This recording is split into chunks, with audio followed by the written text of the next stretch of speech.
wabarakatuh. Selamat pagi anak-anak. Bagaimana kabarmu pada pagi hari ini? Tentu kalian semua sehat-sehat. Pada kesempatan ini, anak-anak akan belajar bersama Ibu Mira Lady Debrina. Kita akan belajar tema 5, wirausaha, subtema 3, ayo belajar berwirausaha, pembelajaran 4. Tujuan pembelajaran yang akan kita capai sebagai berikut. 1. Dengan membaca dan melakukan pengamatan, siswa mampu mengidentifikasi bagaimana manfaat keberagaman wirausaha dalam kehidupan sehari-hari secara tepat. Kedua, dengan membaca petunjuk, siswa mampu menjelaskan cara mengisi teks formulir ujian khusus, misalnya ujian nasional dan tes lainnya, beserta petunjuk secara benar. Yang ketiga, dengan membaca petunjuk, siswa mampu mempraktekkan mengisi teks formulir ujian khusus, misalnya ujian nasional dan tes lainnya, beserta petunjuk secara tepat. Nah, mari anak-anak kita mulai pembelajaran kita hari ini. Kita telah belajar banyak tentang wirausaha. Sekarang kita akan belajar menjadi pelaku wirausaha cilik. Apa saja yang harus diperhatikan saat akan memulai suatu usaha? Tentunya anak-anak penasaran bukan? Mari simak percakapan berikut ini.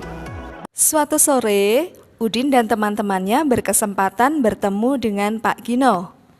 Beliau adalah seorang tokoh wirausahawan sukses yang sederhana dan suka berbagi ilmu. Beliau memulai usaha mainan kayu edukatif beberapa tahun yang lalu. Sekarang, produknya sudah dikenal dan digunakan oleh berbagai TK dan taman bermain. Pak Gino, aku sangat kagum dengan produk buatan Pak Gino. Suatu saat nanti, aku ingin bisa menjadi wirausahawan sukses seperti Bapak. Bagaimana awal mula Pak Gino memulai usaha ini? Oh, begini Din. Bapak saya seorang perajin kayu. Sejak kecil, saya sering membantu Bapak. Bapak sering membuatkan saya mainan dari sisa-sisa kayu. Mainan-mainan itu membantu saya untuk lebih mudah memahami pelajaran matematika. Nah, kemudian saya memiliki keinginan untuk membuat berbagai mainan kayu. Saya ingin mainan itu juga membantu anak-anak memahami pelajarannya. Jadi kita bisa memulai suatu usaha dengan bekal keterampilan, hobi, dan kreativitas yang kita miliki ya Pak. Aku gemar mencoba berbagai resep masakan. Wah, mungkin suatu saat nanti aku bisa membuka usaha toko kue ya.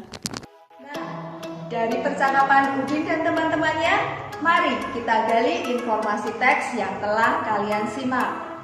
Yang pertama, sikap apa yang harus dimiliki oleh seorang wirausahawan? Benar, kerja keras, pantang menyerah, tekun, jujur, kreatif, dan berani memulai. 2. Faktor-faktor apa saja yang harus diperhatikan saat akan melakukan suatu usaha? Bagus, minat, keterampilan, tingkat persaingan usaha, dan mental yang kuat. Yang ketiga, apa yang harus dilakukan supaya usaha kita dikenal oleh masyarakat? Pintar, mempromosikan produk melalui iklan, menawarkan produk secara langsung kepada konsumen, atau membuka tempat usaha di pusat keramaian.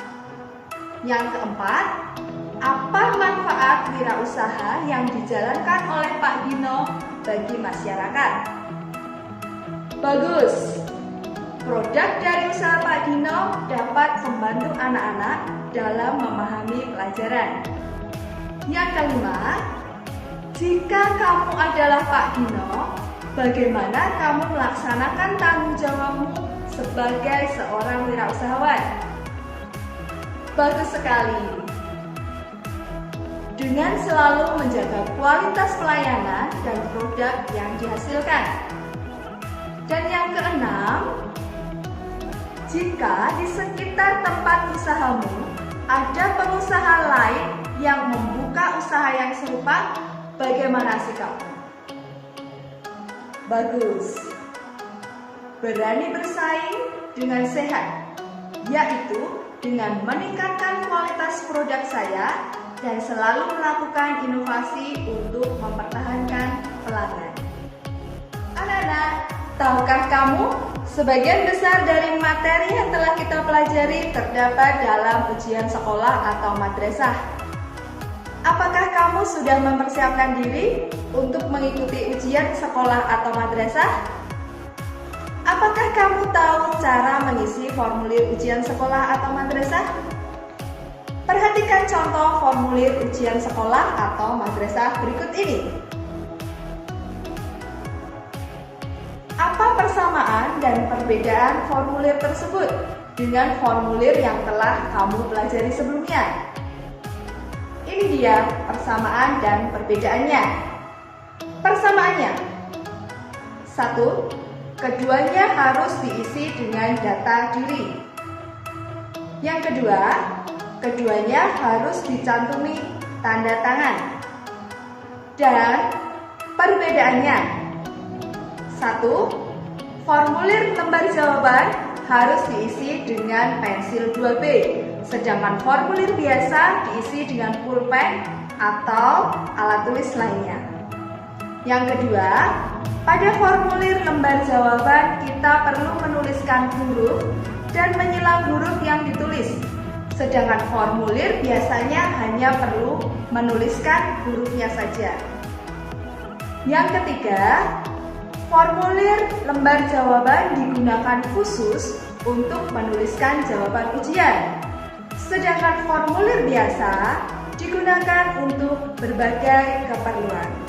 Anak-anak, apa saja informasi penting yang kamu temukan pada formulir tersebut? Benar sekali. Ada data pribadi seperti nama, nomor peserta ujian, dan tanggal lahir.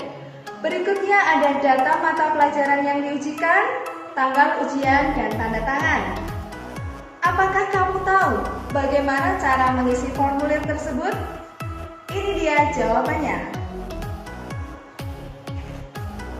Dengan demikian, selesai sudah pembelajaran kita hari ini.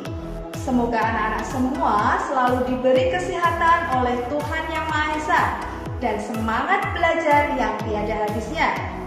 Jangan lupa anak-anak, selalu patuhi protokol kesehatan dengan mencuci tangan setelah beraktivitas, menggunakan masker ketika bepergian, dan selalu jaga jarak. Terima kasih telah mengikuti pembelajaran Ibu Mira hari ini. Ikuti selalu pembelajaran berikutnya. Jangan lupa subscribe, like, share kepada teman-temanmu semua. Wassalamualaikum warahmatullahi wabarakatuh. Bye-bye.